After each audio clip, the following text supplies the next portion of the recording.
পাকিস্তানের বিপক্ষে জিততে এবার দারুণ এক কৌশল বানিয়েছে বাংলাদেশ ক্রিকেট দল। টাইগারদের এই কৌশলে এখন দ্বিধায় পড়েছে সফরকারী ক্রিকেটাররা।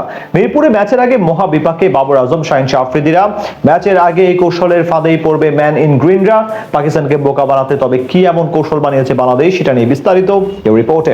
আধুনিক ক্রিকেটে 22 গজের লড়াইয়ের পাশাপাশি মাঠের বাইরেও মেধা দিয়ে প্রতিপক্ষকে ঘায়েল করতে হয়। বিশেষ করে লাল বলের ফরম্যাটের টেস্ট ক্রিকেটে সেটা দেখা যায় সবচেয়ে বেশি। এবার তেমনটাই করতে যাচ্ছে বাংলাদেশ ক্রিকেট দল। পাকিস্তানের বিপক্ষে প্রথম ম্যাচে মাঠে নামার আগে দারুণ এক ফাঁদ পেতেছে টাইগার টিম ম্যানেজমেন্ট, যা দিয়ে বোকা বানাতে পারলেই এই ম্যাচে অর্ধেক এগিয়ে যেতে পারবে লাল সবুজ প্রতিনিধিরা। টেস্ট ম্যাচে সাধারণত স্বাগতিক দেশগুলোকে প্রায় দেখা যায় নিজেদের হোম ভেন্যুর অ্যাডভান্টেজ নিতে, যার ব্যতিক্রম করে না বাংলাদেশ ক্রিকেট দলও। পছন্দ মতো উইকেট বানিয়ে বাড়তি সুবিধা আদায় করে প্রতিবার। তার উপর মিরপুরের উইকেট নিয়ে থাকে কিছুটা বেশি আলোচনা। অনেক বাঘা বাঘা ব্যাটসম্যানরা এখানে খেলে পিচের আচরণ নিয়ে কথা বলেছেন। মিরপুরের উইকেট কখন কি ধরনের রূপ ধারণ করে সেটা শনাক্ত করা বেশ মুশকিল। তাই বাংলাদেশের বিপক্ষে খেলতে আসার আগে পেস এবং স্পিন দুই বিভাগে প্রস্তুতি সেরে এসেছে পাকিস্তান ক্রিকেট দল।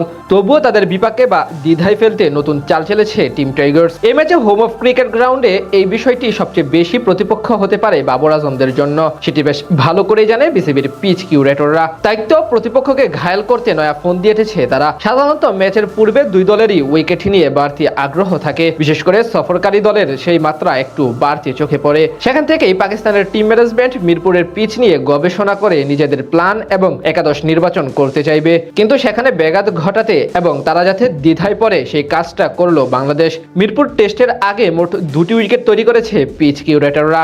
একটি সবুজ ঘাসে মোড়ানো পেস বোলিং সহায়ক। এই গ্রিন পিচে ফাস্ট বোলাররা বাড়তি সুবিধা আদায় করবে এবং সময়ের সাথে সাথে ব্যাটসম্যানরাও রান করার সুযোগ পাবে। অন্যদিকে এর পাশে আরো একটি উইকেট প্রস্তুত করেছে গ্রাউন্ডস কমিটি। সেটি আবার অনেকটা ড্রাই বা শুষ্ক প্রকৃতির, যেমনটা মিরপুরের সবসময় দেখা যায়। এখান থেকে স্পিনাররা ফায়দা লুটতে পারবে প্রথম দিন থেকেই। দুই ধরনের পিচ তৈরি করার প্রধান কারণ হলো পাকিস্তান যাতে খানিকটা কনফিউশনে পড়ে যায়, ম্যাচের পূর্বে যাতে নিজেদের হোম ওয়ার্ক ঠিকভাবে না সারতে পারে। তাই এমন ফাঁদ পেতেছে বাংলাদেশ। সাধারণত মিরপুরে দেখা যায় টস ভাগ্যই ম্যাচের ফলাফল নিশ্চিত করে দেয়। তাই সফরকারীরা যাতে উইকেট দেখে সেই সিদ্ধান্ত নিতে না পারে, তাই এমন 2টি উইকেট বানিয়ে রেখেছে বাংলাদেশ দল। এদিক থেকে অবশ্য টাইগার টিম ম্যানেজমেন্ট আগেই জানতে পারবে বৃহস্পতিবার কোন পিচে খেলা হবে এবং সেই অনুযায়ী নিজেদের বোলিং আক্রমণ সাজাবে। এই সিরিজে টাইগার স্কোয়াডে মোট 3 জন স্পিনার আছেন, পাশাপাশি 4 জন পেসার আছেন। দুদিক থেকে বাংলাদেশ দল এখন ভারসাম্যপূর্ণ।